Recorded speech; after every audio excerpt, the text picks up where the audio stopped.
Estás escuchando Milenio 3 por Aluka Nanica. Seguramente muchos habéis quedado con la intriga. Hablaba Santiago Camacho, antes del informativo, de un padre, tremendo, ¿no?, agredido por la calle por la maldición de la composición de, entre comillas, su hija.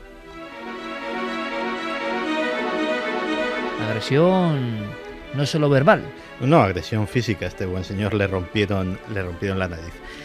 Era el papá de Emily Howell. Emily Howell es la compositora de estas dos piezas que hemos escuchado y que suenan tan bonitas. Su padre, a pesar de no tener su mismo apellido, ha sufrido las consecuencias de este engendro y es el profesor emérito de la Universidad de California, David Cope. David Cope creó a Emily, que Emily es un ser muy especial porque no vive entre nosotros. Emily vive dentro de una máquina. La compositora de esto que es arte vive dentro de una máquina. Hay que saber más. Emily Howell es una inteligencia artificial creada durante años por David Cope. David Cope se propuso crear un programa, una inteligencia artificial capaz de componer sinfonías, óperas, oratorios, tan buenos o mejores que los de los grandes maestros. Su primer intento se llamaba Amy. Amy leyó todas las partituras, todas las obras de los grandes clásicos de Vivaldi, de Bach, de Mozart, de Beethoven, y era capaz de simplemente con una orden le decías, compónme, como la que estamos escuchando, algo al estilo de Vivaldi, y te lo componía. Pero vamos a ver, Amy era un robot, me imagino un autómata robot con aspecto antropomorfo, era un programa, era, no sé, ¿qué era? Amy es un programa. Amy vive dentro de un ordenador de la Universidad de California y de hecho ella no toca la música. Esta música que estamos escuchando está tocada por músicos reales, digámoslo así, por músicos humanos. Ella simplemente escribe las partituras, hace los arreglos y Cope, para demostrar hacer lo que se llama en informática el test de Turing, se le aplica a las inteligencias artificiales para saber si son realmente buenas. Decía Alan Turing que si tú interactúas con una inteligencia artificial y eres incapaz de descubrir que es una inteligencia artificial, entonces digamos que esa inteligencia pasa el famoso test de Turing. Pues él se montó su versión particular del test de Turing, que fue coger una sala de conciertos, reunir a un grupo bastante nutrido de musicólogos, profesores de conservatorio, etcétera, etcétera, y hacer un programa. En el programa había mezcladas obras de Amy, de Emily Howell, y del robot y de autores humanos. Después de acabada la representación, se les dijo que se les dio un cuestionario para que fueran rellenando y después se les desveló el secreto de que algunas de las obras que habían escuchado habían sido compuestas por una inteligencia artificial. La frustración de algunos de estos profesores de conservatorio de ser absolutamente incapaces de distinguir cuáles eran las unas de las otras y la indignación que les movió fue lo que provocó esa agresión física de la que hablábamos al principio de esta hora. Esto que está contado Santiago Camacho es grave o preocupante o signo de los tiempos. Hablamos de no la ejecución, sino la composición. La composición artística se supone que es algo propio del ser humano, único en este planeta, en esta existencia. El arte dicen que es lo único que nos salva de no ser invadidos pues por la singularidad, es decir, por ese avance irrefrenable de la tecnología que nos ha dejado ya muy atrás a las capacidades humanas. Las capacidades que se duplican de los ordenadores, de la alta tecnología, ya es inalcanzable para el ser humano y a veces parece que actúa ya sola. Sus ecuaciones siguen un ritmo exponencial que no podemos ni comprender. Según Ray Kurzweil y otros grandes filósofos de la ciencia, ya es inalcanzable. Hubo un tiempo en que íbamos a la par, ya es inalcanzable, pero claro, el arte era nuestra última llave. El arte es lo que nos hace humanos de verdad. El arte, la capacidad creativa es lo que nos diferencia. robots que no es que estén programados para, sino que realmente su inteligencia les convierte en artistas? ¿Será posible, Santiago Camacho, que estés hablándonos a las 3:12 en la cadena SER de artistas no humanos? Pues eso parece. De hecho, a pesar de la violenta reacción, el Dr. Cope no cejó en su empeño y creó una siguiente versión de Amy, que es Emily Howell. Ya le dio hasta un apellido y La humanizó. La humanizó y de hecho durante algún tiempo la hizo pasar por humana. Emily Howell es la autora de la segunda pieza que escuchábamos y se la vamos a pedir a Noel. Esto lo hace la versión 2 de este robot. Escuchad. Emily Howell ya ha compuesto 8 óperas, unos cuantos conciertos para piano, ha grabado y vendido discos y, bueno, pues no sé si te creas que es la última versión. Hay una tercera hermana Howell, Annie, que, al contrario de sus dos hermanas, esta ya no solamente escribe música habiendo escuchado a los grandes maestros o habiendo leído las partituras de los grandes maestros, sino que aprende y evoluciona por sí misma. De hecho, Annie ya no se conforma con escribir música, sino que ha publicado un libro de poemas haiku, esos poemitas japoneses, que se titula Llega la candente noche. Digamos que la sensibilidad artística, no sé si ponerlo entre comillas o no, de Annie llevó a pedirle a su creador que la música se le quedaba corta y que quería pasarse también a la poesía. Pero es un poco la versión, entiendo en parte lo de la agresión, claro, porque el ser humano se ve violentado. Es el nuevo Frankenstein, ¿no? El moderno Prometeo. Pues sí, fíjate, antes mencionabas a Ray Kurzweil. Él es el padre de otro de estos robots artistas, de hecho, otro poeta, Aarón, el poeta cibernético. Su funcionamiento es realmente sencillo. Alimentamos al bot con un archivo de poemas de diferentes autores o de un autor a nuestra elección.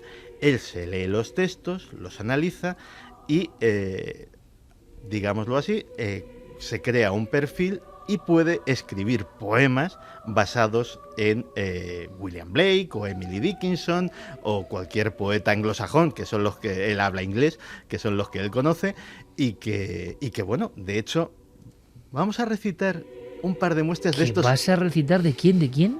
Pues mira. ¿Del poeta cibernético? Este se llama Alma, curiosamente. Mira. Es un haiku. Curiosamente no, nada. Es un haiku escrito por Aaron después de leer a John Keats y a Wendy Dennis. Una cosa importante, Santi, no es que este robot coja los términos y con una combinatoria, clum, clum, clum, clum, como si fuera un sopicaldo, palabra muy tuya, mezcle todo y vale, sale otra cosa y dicen que es poesía, sino que ha aprendido con su inteligencia artificial un concepto parecido a creatividad, ¿no? Exactamente, eso digamos que Ray Kurzweil y otros expertos en inteligencia artificial lo que quieren con esto no es básicamente crear monstruos de Frankenstein que compitan con los seres humanos, sino también comprender cómo funciona la creatividad humana, cómo las asociaciones de ideas, cómo los estilos de los diferentes artistas son mezclables o se pueden reproducir. En definitiva, es más un estudio sobre la creatividad humana utilizando máquinas como modelo de ensayo que la creación per se de estas máquinas que pueden ser un poco estremecedoras. Estamos entrando en el último santuario del alma humana, nunca mejor dicho. A ver cómo suena también el poeta Santiago Camacho, 3:16, en el gran auditorio de cientos de miles de amigos, que no es cualquier auditorio, recitando un haiku no humano. Esto es muy bizarro, pero ahí te dejo, Santi, va. Ahí van esos 3 versos. Quebraste mi alma, el jugo de la eternidad, el espíritu de mis labios. Segundo haiku, escrito por Aaron después de leer a Kathleen Frances Wheeler. Se titula Hijo de la Luna. Hijo loco de la luna, escóndete del ataúd para burlar a tu ruina. Pues ahí lo tenemos. Oye, el de Hijo Loco de la Luna es de un dramatismo muy de Edgar Allan Poe, ¿no? Sí, o sea, algunas de estas Es un obras robot siniestro el que ha compuesto esto. se llaman poder. El Aaron este. Es un robot gótico. Peor todavía, a Aaron le ha pasado lo mismo que a Annie y a Aaron ya no se conforma con escribir haikus, sino que ahora pinta también. O sea, digamos que son polifacéticos, son artistas multimedia y Esto es ciencia pura. esto es ciencia pura, ciencia de vanguardia, pero que tiene desde luego un trasfondo muy curioso. Oye, ¿qué opináis? Que están aquí Clara y Carmen conteniéndose y qué opina nuestro público, claro, a través de redes sociales y de nuestras vías de contacto, porque en el fondo, claro, es que Santi es un crack, es un genio, claro, yo no sé decir que es el hombre que... ¿Cómo era? ¿Conoce más de lo que dice o cómo? ¿O sabe más de lo que cuenta? Oye, que yo quiero felicitar a Santiago Camacho públicamente, portada del Semanal de Periodista Digital, un medio de enorme influencia para todos los que estamos, ¿no? Los que somos periodistas. Y quiero, oye, pues mandar un abrazo a la gente de Periodista Digital porque se han portado de cine. Hay algún código extraño dentro de la entrevista, pero es lo de menos. No sé cuántas páginas y portada entera Santiago Camacho. Hombre, eso está muy bien. Eso está muy bien. Se dan cuenta aquí de que el que vale, vale. Pero Santi, con el eco que le ponía Noel, era un poco trágico también, ¿no? Y yo creo que en el fondo nos reímos, pero con esa risilla de decir, oye, como hay inteligencias humanas que empiecen ya a crear, a mí me da escalofrío, a mí, ¿a vosotras? A mí me gustaría hacerle una pregunta a Santi, que se me ha ocurrido al hilo de lo que nos estabas contando. ¿Cabría la posibilidad de que en vez de leer pues a poetas o escuchar la música de músicos importantes, se le permitiera acceder a las profecías y crear algún tipo de ¡Qué profecía? bueno! Hacer profecías Sí. del robot no humano, sin el filtro A quizá... ver si son más acertadas. Aquí Sí, a ver si da. Sí, a ver si da alguna. Aquí es donde se nota el fichaje que hemos hecho. Sí. Porque, sin saberlo, la semana que viene voy a hablar de eso. Y no adelanto nada más. Se lo guarda porque... A mí me parece cómo se llamaba el último, Sabe el que ha más de hecho lo que lo de habla. Hijo de la Luna. Aarón, Aarón, pues Hijo Aarón. loco de la luna, Aarón escucha huye de también tu a Mecano. ataúd. esconde Ya, la sí, ataúd. también. No, pero hazme caso que tiene un tono dramático, Sí. fúnebre, Es un poco- chungo, ¿eh? Un poco es un Becker robot también, chungo. un poco sí. Hombre, con esa voz y ese eco es que Santi lo ha Nos puesto más chungo. Sí. A lo Una mejor cosa- el robot con su voz Pues- metálica no lo hace tan chungo, pero... Pues fíjate, A mí me ha sobrecogido, ¿eh? ¿esto se le puede sacar algún tipo de rendimiento comercial? Sí. En Barcelona, en nuestro país, hay una empresa que se llama Polyphonic HMI. Una empresa que cobra por sus informes, o mejor dicho, por los informes que realiza su inteligencia artificial a otras empresas, ni más ni menos que unos $10.000 por informe. ¿Y a qué se dedica la inteligencia artificial de Polyphonic? Se dedica a escuchar canciones. Escucha canciones de Me las lo grandes estoy discográficas, escucha canciones que van a ser lanzamientos a nivel mundial y predice si van a ser éxitos o no. Y predice no solamente eso, sino el número de ventas que van a tener. Pero eso pasaba con los libros también, ¿no? Y con las películas. Hay una empresa en Hollywood que se Ese llama tema es buenísimo, ¿eh? Epagogix. Epagogix se lee literalmente... ¿Por qué no hacemos otra serie sobre eso, Santi? ¿Vale? ¿No? Es de No, si ya te- compañías de inteligencia artificial que sondean lo que va a ser nuestro Ya te digo gusto, ¿no? que la semana que viene tengo guardada una muy fuerte. Pues fíjate, hay un tipo muy curioso y muy inteligente, creo yo. Yo he visto algún vídeo de él y además me dijo que era seguidor y se llama Aldo Narejos y es un cantautor. Y este muchacho, joven además, de repente investigando, fijaos qué curioso, empezó a darse cuenta, siempre su versión, yo no entiendo de música como él, ¿no? Que es un versado, ¿no? En el tema de la composición, hablando de robots músicos, y Aldo resulta que había descubierto que en los grandes éxitos de los últimos 10 años se repetía una serie de patrones fijos. De patrones muy fijos, evidentemente luego en la música vamos a llamarlo de gran éxito, en la música de baile, en la música de hits, en la música que pega en todo el mundo. Que tú la oyes y, bueno, que algo te atrae, oye, qué marchoso, que... Pues Aldo Narejos, de alguna forma, había desencriptado algunos códigos bien rítmicos o de las notas y había encontrado, digamos, el código oculto al que iban una y otra vez, imagino, los que quieren tener un éxito. No quiere decir que que no se ha merecido el éxito, porque una canción es mucho más. Pero había unas matrices muy especiales que serían como la fórmula del éxito. Y él, yo recuerdo en alguno de los vídeos de internet, muy crítico, decía, hombre, salgamos ya de este círculo vicioso, compongamos con mucha más libertad, y poner algunos ejemplos, porque si analizamos 50 canciones, puedo equivocarme, pero eran como 50 canciones, hits de los últimos 5 años, pues hay 48 que están con esta melodía de fondo. Luego, enmascarada con las 20.000 pistas de... Curioso, ¿eh? Y ahí vamos a que igual nos ordeñan mentalmente mucho más de lo que pensamos y están jugando con códigos. Así que no me extraña que haya empresas de inteligencia artificial cuyos robots hacen estas lecturas y te dicen esto da por buen camino o por mal camino.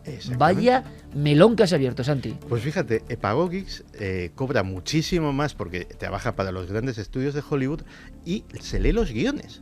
Se lee los guiones de las películas y predice lo que va a recaudar la película. De tal manera que dice, bueno, esta película va a costar tanto dinero, va a recaudar esto, mejor no la produzcas. Robot profeta. Es un robot profeta. Se puede equivocar, imagino, por fortuna, ¿no? Mira, curiosamente, la primera vez que se usó Epagogix como experimento, se le sometieron 9 guiones de películas sin producir. Tuvo 3 fallos estrepitosos. Estamos hablando de cuando estaba en fase experimental, desde que está en explotación comercial no se saben los datos.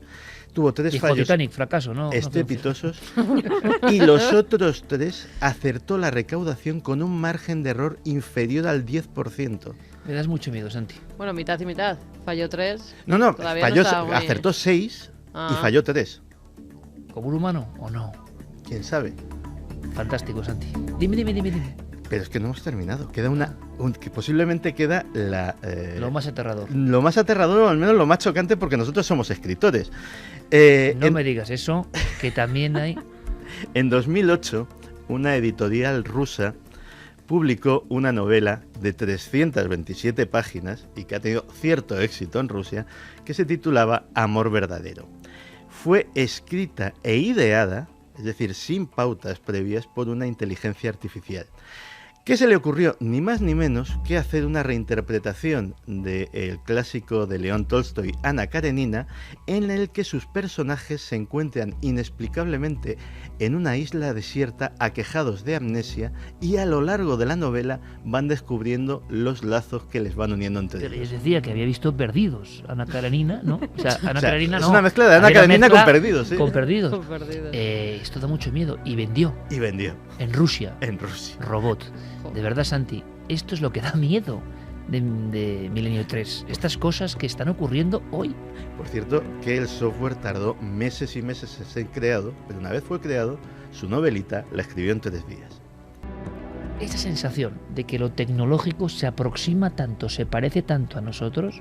Bueno, ya están en liza, ¿no? Las nuevas consolas, la sensación de ordenadores cada vez más potentes, tecnología inalcanzable, ese doblarse cada X años la potencia de las cosas, de los circuitos integrados, y uno dice, habrá un momento y algún anuncio que me ha sorprendido en el cual no distingamos un juego de la realidad, de la imagen real. Entonces, claro, se abren mundos que yo creo que nunca el ser humano ha tenido a su alcance.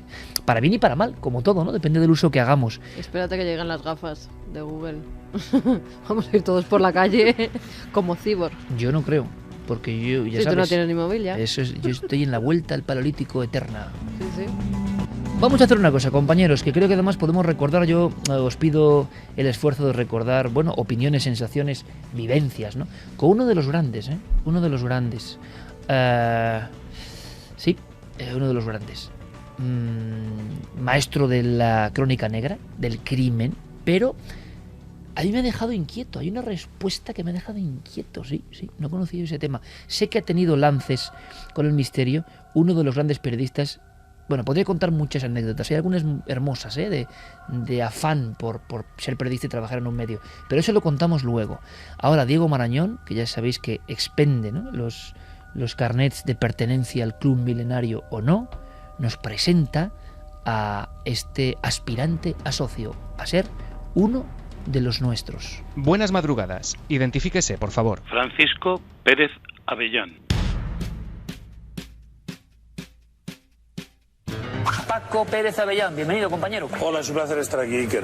Hola, buenas noches. Bienvenidos al programa de Crimen y Misterio de Radio Nacional. Les habla Francisco Pérez Avellán. Vamos a dar paso a nuestra redacción para conocer noticias del día. Luces en el cielo, naves moviéndose a velocidades increíbles, tripulantes altos, delgados, bajos y cabezones, tal y como se lo cuento. Hay que decir que aunque eran extraterrestres, eran bastante machistas. Luego se han hecho indagaciones que han filtrado otras cosas. Hola, bienvenidos. Esta máscara es en la jerga un verdugo de 3 agujeros. Cuando la policía se presenta en casa de Margarita, encuentran una lechera con una mano cortada de la hija muerta hacía unos días. Esa negligencia es fruto de la estupidez.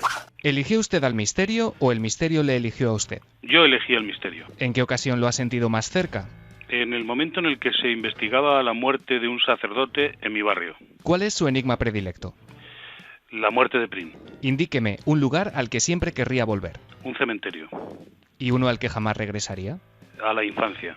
¿Somos producto del azar y la evolución o hay algo más?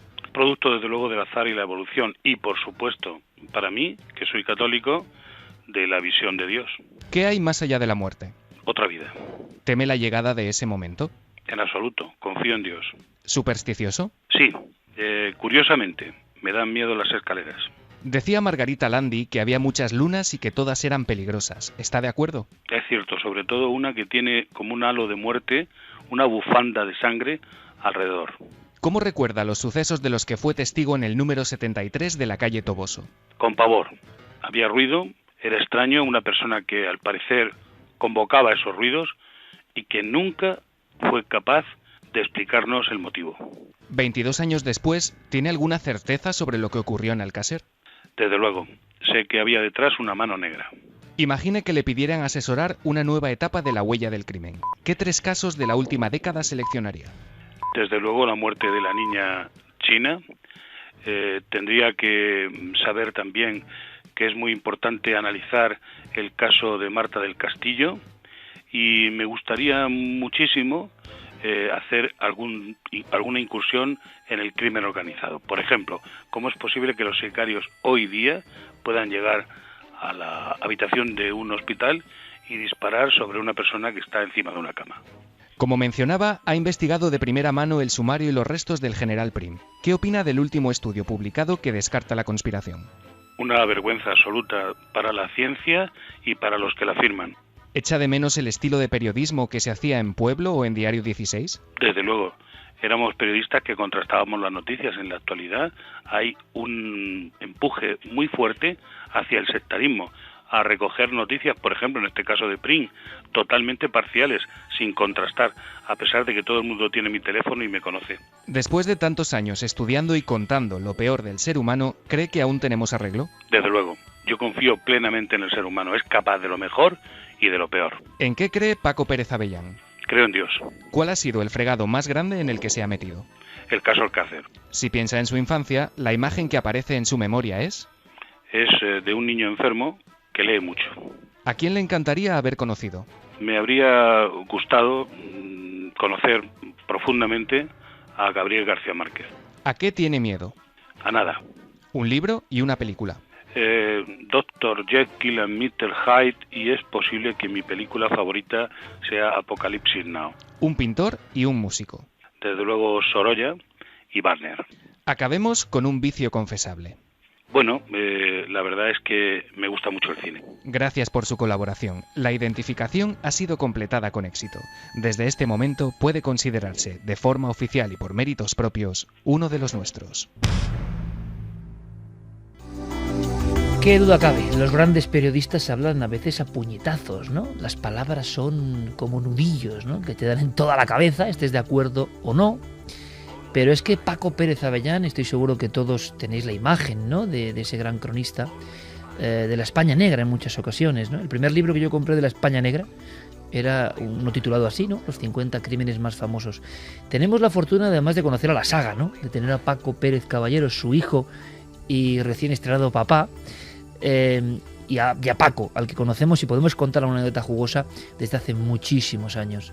Pero fijaos, es que me gusta mucho esta sección de Diego y cómo lo hace Diego, sinceramente, porque es un poco radiografía del alma de las personas, ¿no? Uno se puede hacer una idea muy clara de cómo es un individuo contestando este test por el que van pasando. Y en este caso, y creo que estamos de acuerdo, son esas formas de hablar en titulares, ¿no?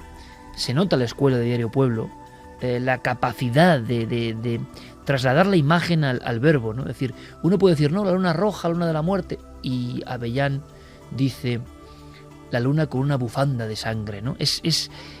En cada uno transmite lo que es, y en cada palabra hay años de investigación. Yo empezaría con una anécdota de Paco, glosando aquí un poco al personaje, que a mí me enterneció, porque Paco puede dar la imagen desde fuera, a veces, de un hombre iracundo, de un hombre un tanto hosco, de un hombre que puede provocar hasta cierto respeto, ¿no? Él ha contado algo que no es fácil que cuente, que es su infancia con la enfermedad como compañera, y leyendo y leyendo. Eso venía en la contraportada de su primer libro, el mejor libro que se ha hecho sobre uno de los crímenes sin resolver históricos de este país, Orgía de Sangre, que es el crimen de los Galindos. En la contraportada viene Paco sentado en un camastro de una humilde pensión, con los libros como compañía, ¿no? Y él ya cuenta ahí en la contraportada, o cuentan los compañeros de pueblo, que había sido un niño muy enfermo. Pero hay una anécdota que me contaba, que a mí me impactó muchísimo, ¿no?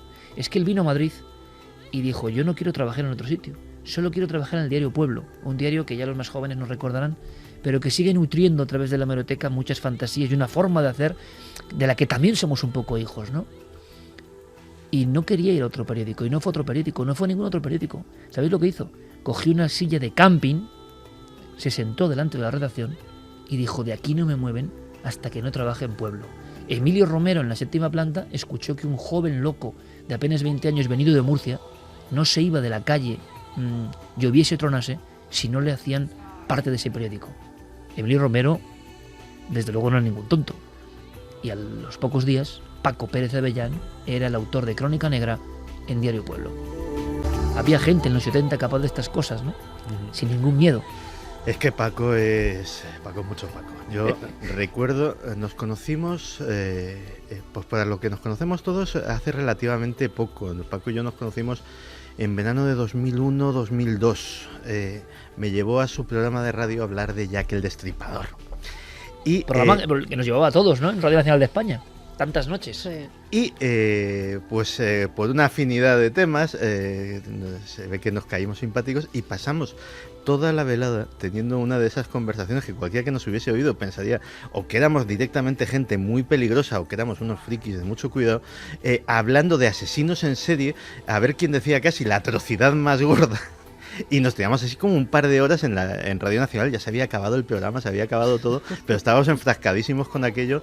Y la verdad es que desde entonces creció una corriente de simpatía mutua. Y Paco es un tío al que le quiero muchísimo. Yo creo que es un ejemplo de un estirpe, de una forma de ser. Es otro periodismo, ¿no? No puede gustarle más o menos, pero es otro periodismo. Sí, es el periodismo de campo, donde verdaderamente iban a buscar la noticia a la calle, donde además Pueblo y El Caso eran los que primero llegaban y los que primero hacían las fotografías de los casos que luego publicaban en sus diversos periódicos, y los que estaban en contacto con los verdaderos testigos, los que habían vivido allí. Paco te contaba anécdotas mil de cuando iba a investigar los crímenes y hablaba desde el dueño del bar, a la criada, a los amigos del niño que habían asesinado. Te contaba absolutamente todo. Pero si hay una imagen de Paco con la que yo me quedo, de las muchas vivencias que hemos tenido, yo recuerdo cuando fuimos a ver exorcizar a una niña, como Paco, un hombre de gran envergadura, sentado en un banquito que había en esa capilla debajo de la iglesia, completamente a oscuras, y él estaba como con la cabeza hacia abajo y de vez en cuando subía la ceja para mirar cómo esa niña se retorcía y me ponía unas caras. Yo lo tenía delante y veía a Paco que me estaba poniendo unas caras de aterrorizado, pero tremendas. Recuerdo que se quedó muy impresionado Paco con ese caso, con ese exorcismo, y es una de las imágenes de las muchas que hemos tenido, porque en Código Rojo, que nos llevaba a esa pequeña televisión, había 1000. Cada vez que tocaba el misterio, ahí estábamos. Que luego se fue aficionando mucho más al misterio. Sí. Hay una cosa que yo quiero saber, lo del sacerdote que murió en su barrio, a ver qué misterio hay. Pero Paco es que asistió en vivo, con sus crónicas de Diario 16, ya tiempo después de Pueblo, a la famosa casa Clara de los golpes de Toboso 73, pum, pum, pum. aquellos golpes, agujeros en la pared, una barriada entera fuera muriéndose de frío porque no querían habitar esa casa. Y Paco era el periodista que firmaba aquellas crónicas y nunca se lo ha olvidado, ¿eh? Mira que han dicho que ese caso pudo ser fraude y tal. Él dice que vio los fenómenos delante, levitar cosas, romperse las paredes, y que hay un antes y un después de ese bautismo de fuego del misterio. Hombre, la verdad es que sí que es curioso, y tenéis toda la razón, ¿no? Que hace años yo, cuando conocí a Paco también, por aquellos programas que nos llevaba, incluso en Radio Nacional y en la tele, en Tribunal Popular. Tribunal Televisión también, es verdad. Televisión. Sí, sí. Y siempre pues me llamaba para hablar de aspectos relacionados con esoterismo, pero claro, englobados en la criminalidad, ¿no? Y él, esos eran programas puntuales que a lo mejor realmente lo que se dedicaba más era al tema de sucesos.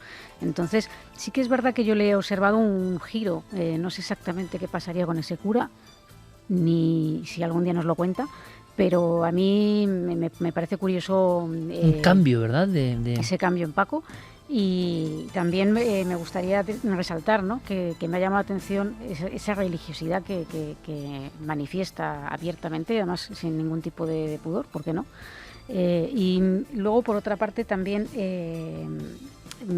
siempre me ha parecido como un ser humano, ¿verdad? Que puede parecer una persona físicamente, y por su forma contundente de hablar, que pues sea un poco seca y nada que ver. Y de hecho yo creo que, fíjate, pues cuando acudía a esos programas, que yo era también más joven, y Paco ya era, digamos, un maestro, ¿no? Que daba esa oportunidad a la gente joven, que eso es, oye, es de agradecer. Muy importante, porque, ¿sabes? A él también se la dieron. Eso es muy importante. Claro. Y fijaos que yo creo que hablábamos hace no mucho tiempo de Juan Ignacio Blanco, y son los últimos ejemplos de un periodismo que ya es prehistoria. Yo creo que por desgracia, porque también ha cambiado la vida.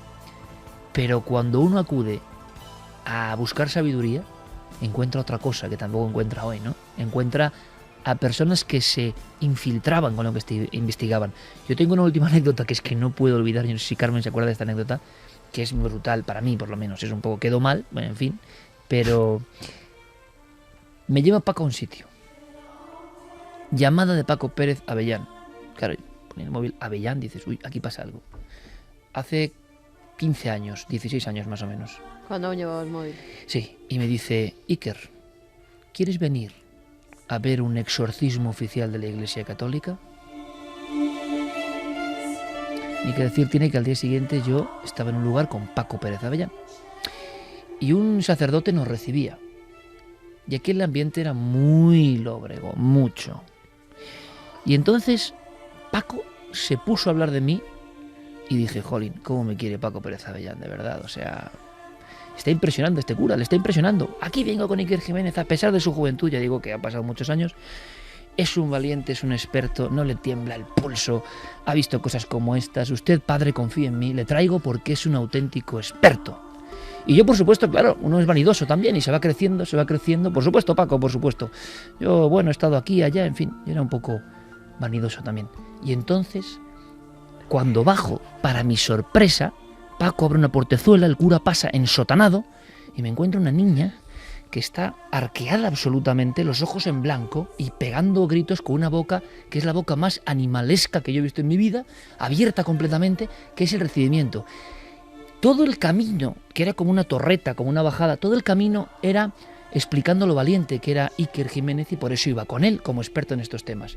Yo nada más ver a esa niña, digo, ¡wow!, me voy para atrás, doy un brinco, me quiero alejar, quedo como el mayor cobarde de la historia, y la mirada de Paco es, te he conseguido venir aquí, que vengas aquí, ¿y qué estás haciendo? Claro, me dio más miedo ya la mirada de Paco que el exorcismo, fue una conjunción increíble. En fin, cuántas historias, ¿no? El abuelo Cebolleta en vivo. Vamos con las vuestras, que es mucho más importante. Milenio 3, compañeros, responde.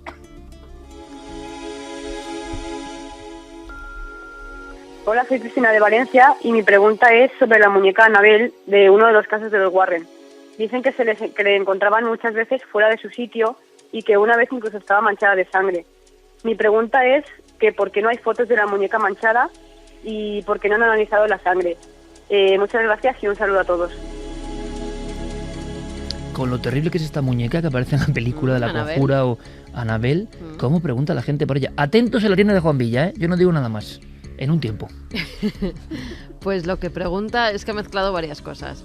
Al parecer, la muñeca Annabelle apareció con manchas de sangre antes de que intervinieran los Warren, con lo cual la chica que era su dueña, pues hizo de todo menos hacerle pruebas de sangre a la muñeca. Lo que hizo fue tirarla a un rincón, dejarla allí para ver si no se movía, porque siempre se la encontraba en la cama en diferentes posiciones y ni se le ocurrió hacer un análisis de sangre. Desde que los Warren la tienen, la metieron en una cabina cristalada y la tienen encerrada allí con 4 llaves e incluso con cadenas. Y la muñeca ya no ha salido ni ha tenido posteriores manchas de sangre, con lo cual no se han podido hacer ni fotografías ni análisis. Por cierto que yo quiero, a ver, no lo sé, Juan tiene libertad en la tienda La Nave del Misterio, yo creo que tiene que hacer esa vitrina con la muñeca dentro. Pero claro, luego igual la gente le coge miedo, pero al mismo tiempo sabemos que hay un interés por esta figura infantil que como es tan infantil da más miedo. Y era una niña enferma. En su inicio era una niña que era Sí, el enferma. padre creó esa muñeca porque su hija estaba muy enferma. Es que lo digo porque en las redes sociales hay un gran eco de pobre Carataoces, ¿qué está pasando con ella? Que tiene en su casa un objeto extraño, que es un contenedor de espíritus. Y no sé si... Mira que yo el mío lo dejo en plato, que dije, yo esto no me lo llevo a casa. Y claro, ¿Por qué no me aclaráis en 30 segundos esta historia? Primero, ¿qué es el contenedor de espíritus? Y segundo, ¿por qué las personas dicen que Clara que tenga mucho cuidado? Pues el Derby es un contenedor que compramos a una tribu, la del río Omo, que al parecer pues lleva allí sus espíritus metidos cuando se van a cazar o cuando cambian de lugar para que estos le protejan. Y el aspecto da mucho miedo y el olor también. El aspecto sí, está hecha en madera y con cuero en ambos lados, y dentro va el espíritu familiar que los acompaña. ¿Clara? Claro, yo lo que lo aclaro para la gente no preocuparse, ¿no? No preocupar que lo que hice fue comprar ese contenedor, una réplica de él, mejor dicho, en la tienda de Juan Villa, y claro, colgué una foto inocente de mí, pues el efecto es que es tremendo, claro. La cuestión era abrir o no abrir, ¿no? Claro, tú también mandas esa foto diciendo, ¿lo abro o no lo abro? Y las personas pensaron que era el auténtico. Sí, hubo gente que pensó que era la gente te quiere bien, entonces, sí. ¿eh? Ni se te no abrir nunca, ni aunque sea réplica incluso. Hola, soy Andrés de San Javier en Murcia. Era para ver si hay una investigación del monasterio de San Ginés de la Jara de Cartagena. Gracias.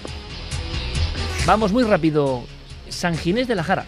San Ginés de la Jara, sí, que es un monasterio que, pese a ser de bien interés cultural, o sea, que es una joya arquitectónica, actualmente está totalmente abandonado, ¿no?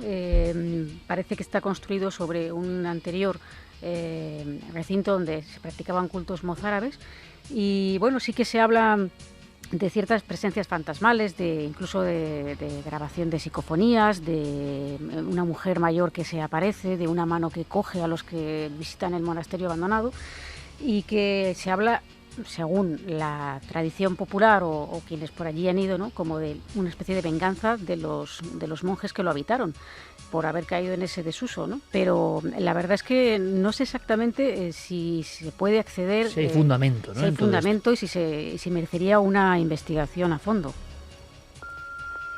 Buenas noches, mi nombre es Francisco Rubio y mi pregunta es acerca del monstruo de Florencia. Me gustaría saber si ha habido alguna novedad en la investigación. Me leí el libro después de escuchar el programa especial vuestro y me quedé bastante asombrado de cómo se habían acontecido los hechos. Así que me gustaría saber si había alguna novedad y si se ha detenido algún culpable. Gracias, un saludo. Qué miedo y qué terrible el caso del monstruo de Florencia, el de aquel destripador moderno en Italia, que lo investigamos y que sepamos no hay novedades. Se cerró el caso un poco con la implicación de una persona, Pacciani. Parece que no era todo así y que hay cabos sueltos. Y no es para contar noche tampoco todo el rato de anécdotas, pero ¿tú te acuerdas la Nochevieja del 2007? Sí, me acuerdo la Nochevieja del 2007. Fue una idea de Javier Sierra, claro.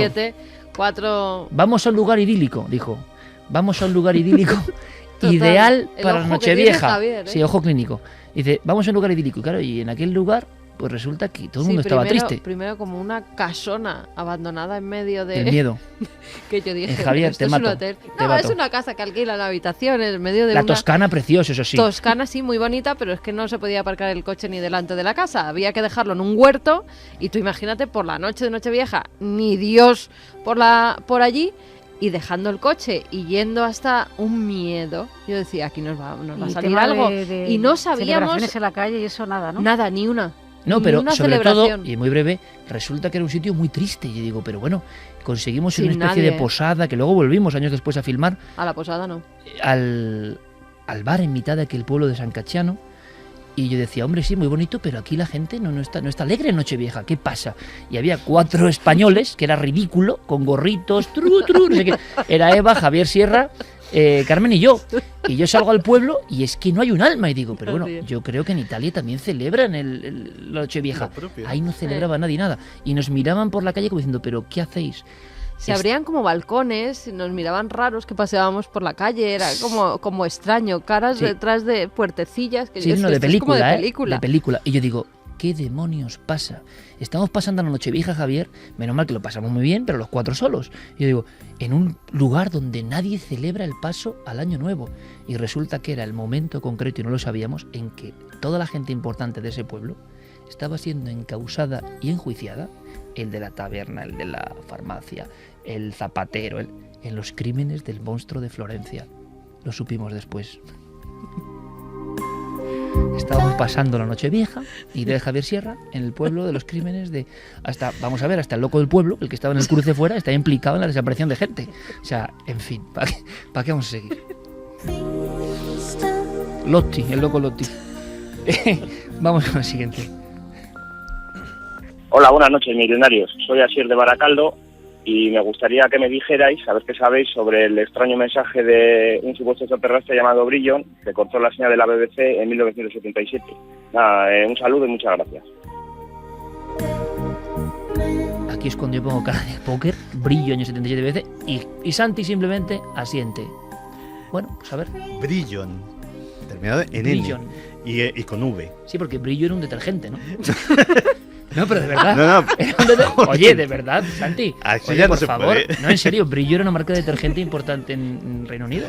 Bueno. O en Vitoria.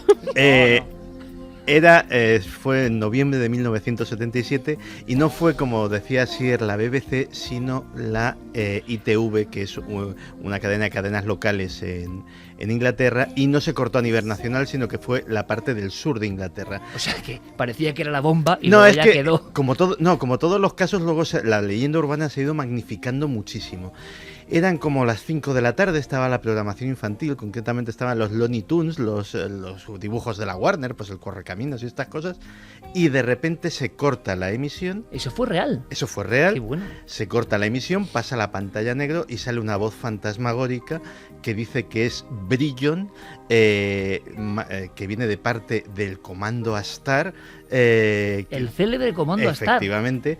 Y que viene a advertir a la humanidad de que todas sus armas de destrucción diabólicas tienen que ser destruidas y que nos queda poco tiempo para vivir unidos y en paz o atenernos a las consecuencias. ¿No se descubre nunca quién fue el autor del mensaje? 6 minutos.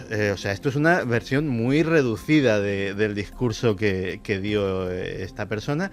A los 6 minutos volvió el Correcaminos a sus cosas y sin más trascendencia, pero cientos de miles de personas habían visto el mensaje. Nunca hubo interpelación parlamentaria como en los casos de OVNI. ¿Hubo interpelación parlamentaria? Hubo interpelación parlamentaria, hubo una investigación. No, oye, quiero que ahondes en eso, Santi.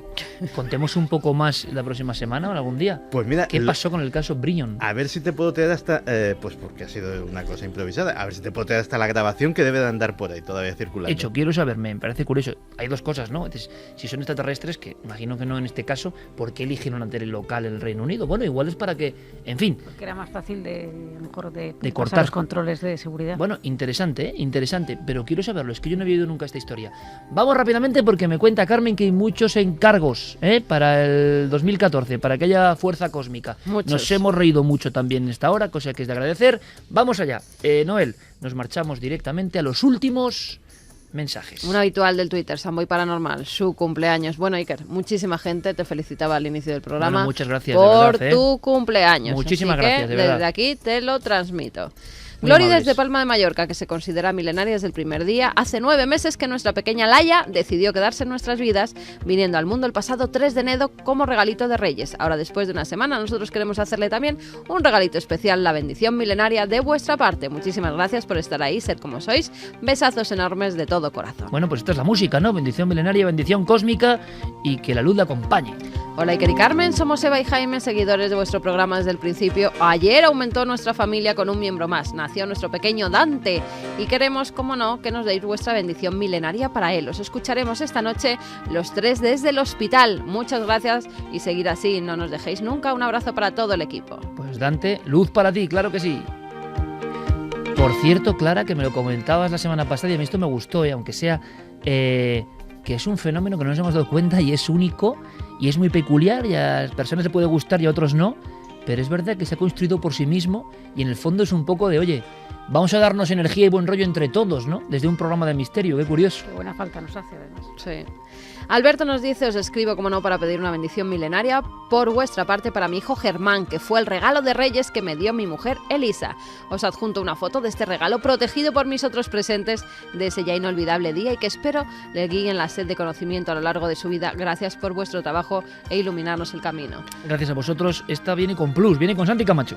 Pues nada, a Germán nuestras bendiciones milenarias, que va a tener la suerte de vivir una época fascinante y de ver milagros que las generaciones anteriores pues ni siquiera podrían sospechar.